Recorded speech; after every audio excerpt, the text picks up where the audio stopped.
Scaffolds de cis-heparina como barrera in vitro para la prevención de adherencias abdominales postquirúrgicas.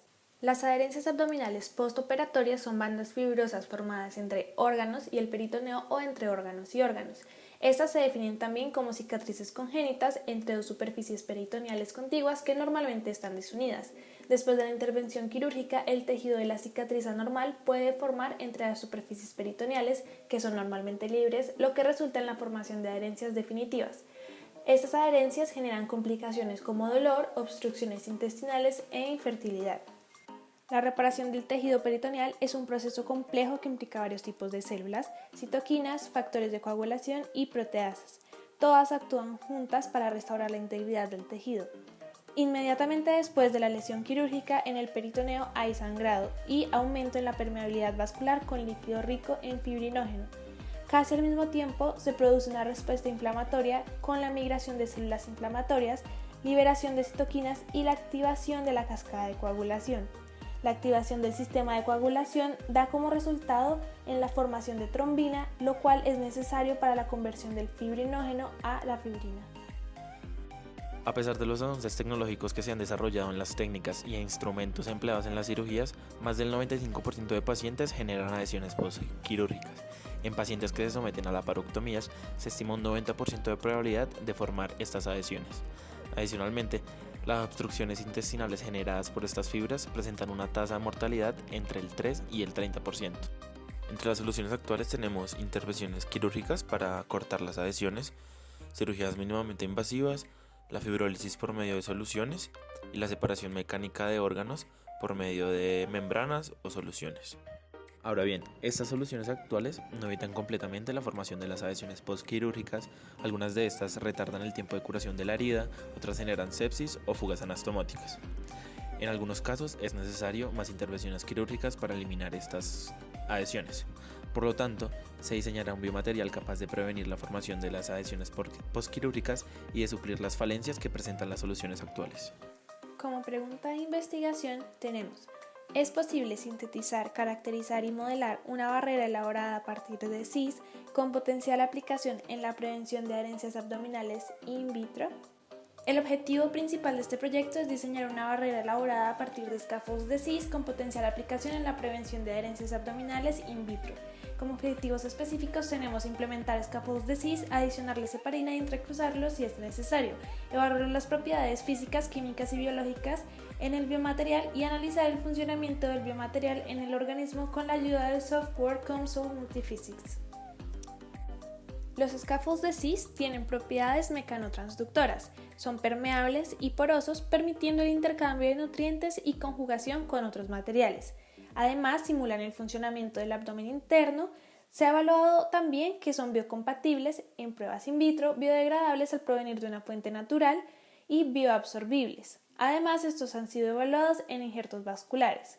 Y una ventaja es que es una fuente de colágeno mucho más económica. El polvo de cis fue obtenido del intestino delgado de porcino tratado químicamente por el Laboratorio de Ingeniería de Tejidos de la Universidad de los Andes, siguiendo el protocolo establecido, en donde se extrae la capa de submucosa del intestino delgado de porcino para ser descelularizada y tratarse químicamente con ácido clorhídrico, peróxido de hidrógeno, agua desionizada tipo 2 y PBS1X. Seguido a esto se deja secar a temperatura ambiente para finalmente obtener el polvo de cis. Los scaffolds de cis fueron sintetizados disolviendo pepsina, ácido acético y agua desionizada tipo 2. A esta solución se le agrega 0.8% de polvo de cis y de esta manera se obtiene la solución de solubilización. Posteriormente, la solución de solubilización es agitada por 48 horas a temperatura ambiente con el fin de garantizar la disolución de los reactivos. El molde empleado, ilustrado en la figura, posee unas dimensiones de 2 por 2 centímetros, las cuales favorecen el modelamiento y la manipulación en las pruebas de caracterización del material.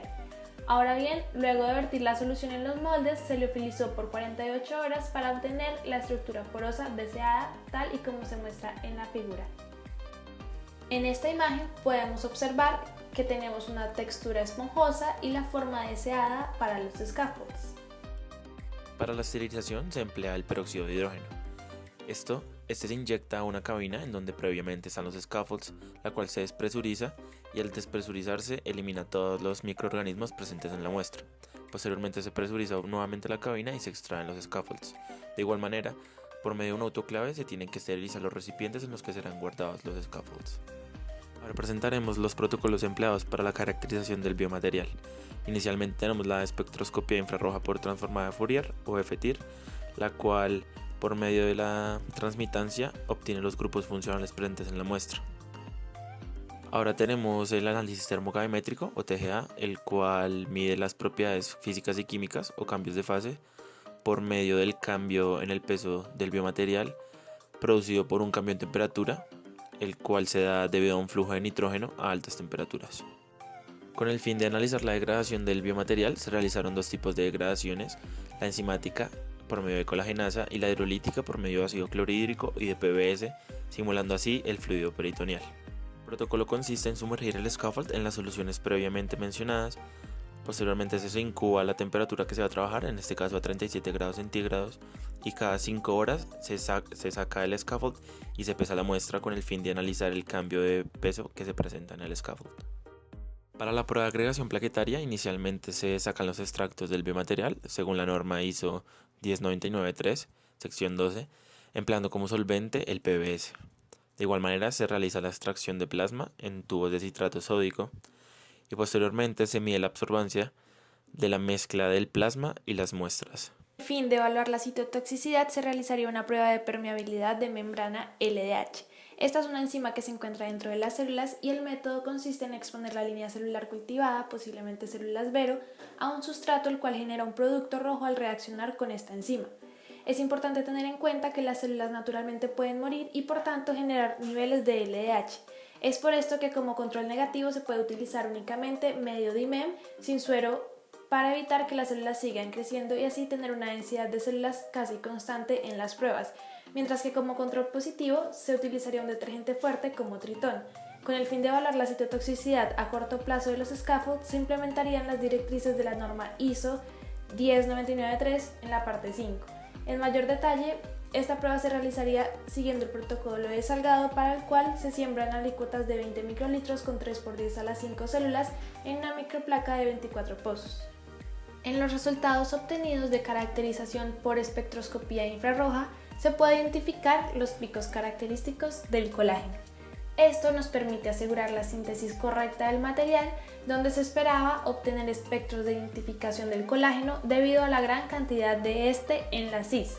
Adicionalmente, en la figura es posible comparar los resultados de literatura en donde se identifican los mismos picos. En los resultados obtenidos para la prueba termogravimétrica se observa que en la figura alrededor de los 80 grados se empieza a evaporar el agua, la que presenta un 15-20% del peso de la muestra. De igual manera se observa un aumento alrededor de los 170 grados, el cual representa la denaturación térmica del colágeno. Al realizar una comparación con literatura se observa también el pico de denaturación térmica del colágeno.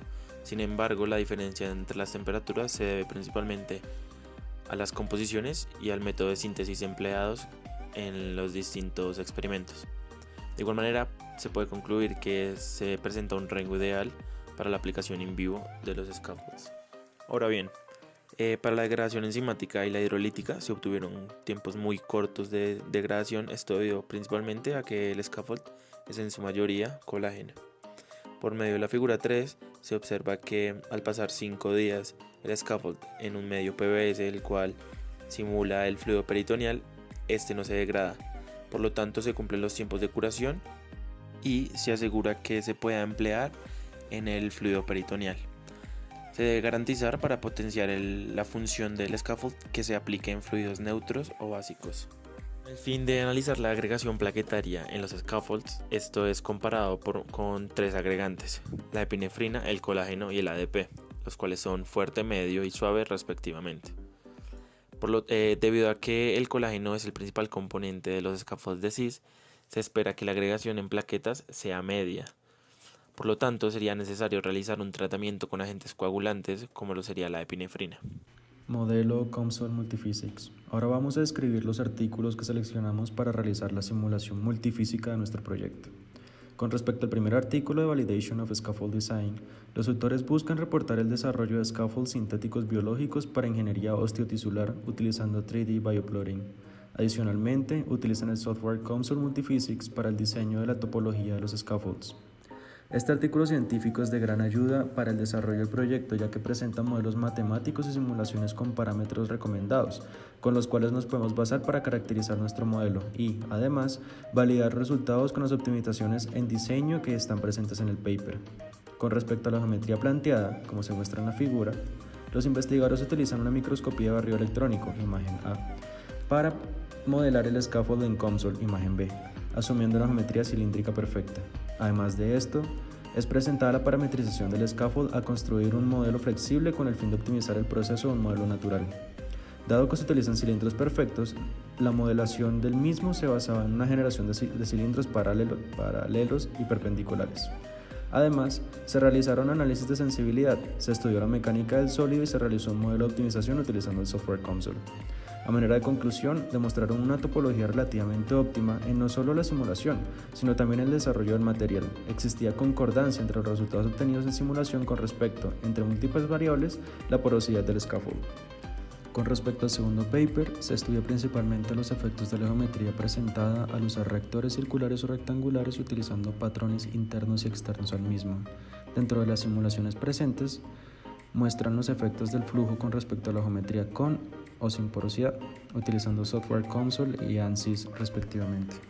La geometría propuesta para el modelo consta de 6 dominios, conformada por 329.019 elementos de dominio, 43.974 elementos de contorno y 1.110 elementos en arista. Tenemos que para el primer dominio encontramos la epidermis y dermis, para el segundo el tejido adiposo, el tercero el músculo, el cuarto el peritoneo y quinto y sexto corresponden a los scaffolds. Cada dominio tiene 4 características que lo representan: alto, ancho y profundidad y porosidad, siendo las más importantes el alto y la porosidad, ya que son factores determinantes para la difusión de la molécula de interés dentro de este. Se obtiene la ecuación de la física empleada de transporte de masa, la ecuación del transporte de especies diluidas en medios porosos, donde P1 es la porosidad del material, P2 es el cambio en la porosidad de dominios, delta T(i) es el transporte difusivo que se da en la dirección Z, por lo tanto las direcciones X y Y son 0, U es el vector de velocidad, el cual es 0, R(i) es la tasa de expresión, 0, y valor fuente arbitrario, S(i) también es 0. Adicionalmente se presenta el GIF de resultados globales en la animación 1. Para las condiciones iniciales y de frontera, encontramos que los dominios correspondientes a los scaffolds están cargados con una concentración de parina de 0.0015 mol sobre metro cúbico. Los demás dominios correspondientes al modelo tienen una concentración inicial de parina de 0 y solamente se permite el transporte de parina entre los dominios, más no al exterior de estos. Para el análisis de convergencia de mallas se llevó a cabo la simulación del modelo con cada una y se fijó un punto de interés en el dominio del peritoneo. Al observar que la concentración en dicho punto se volvió constante, se procedió a elegir la malla, siendo la malla más fina la ideal para nuestro modelo. En la siguiente gráfica se muestra la concentración de parina en los diferentes puntos de interés colocados en el modelo, correspondientes al peritoneo y al músculo. Como podemos observar, la concentración de parina en el peritoneo es mayor al músculo desde el tiempo iniciado de la simulación hasta el final, que son 60 horas. Si comparamos la concentración de parina en el peritoneo al terminar la simulación con respecto a la concentración inicial en los scaffolds, correspondiente a 0.0015 mol sobre metro cúbico, podemos afirmar que el transporte se ha realizado casi en su totalidad. Lo mencionado anteriormente se puede observar en las siguientes figuras, donde se tiene la imagen del modelo en un tiempo cero, donde se observa que la concentración inicial de parina únicamente se encuentra en los dominios correspondientes a los scaffolds, y encontramos la imagen de cuando se termina la simulación, donde la heparina ya ha realizado su proceso de difusión por el peritoneo y una pequeña parte del músculo. Por último, para llevar a cabo el análisis de sensibilidad se seleccionaron parámetros que se consideran pueden afectar el resultado de nuestro modelo y son manipulables al momento de realizar la síntesis, entre los cuales están el coeficiente de parina, la porosidad de scaffolds y la concentración de parina. Se varían dichos parámetros parámetros 30% por encima o por debajo y al correr la simulación se encontró la concentración constante en el punto de interés. Se obtuvo una desviación estándar de los datos obtenidos y se determina que entre los parámetros el que más afecta al modelo es la concentración de heparina.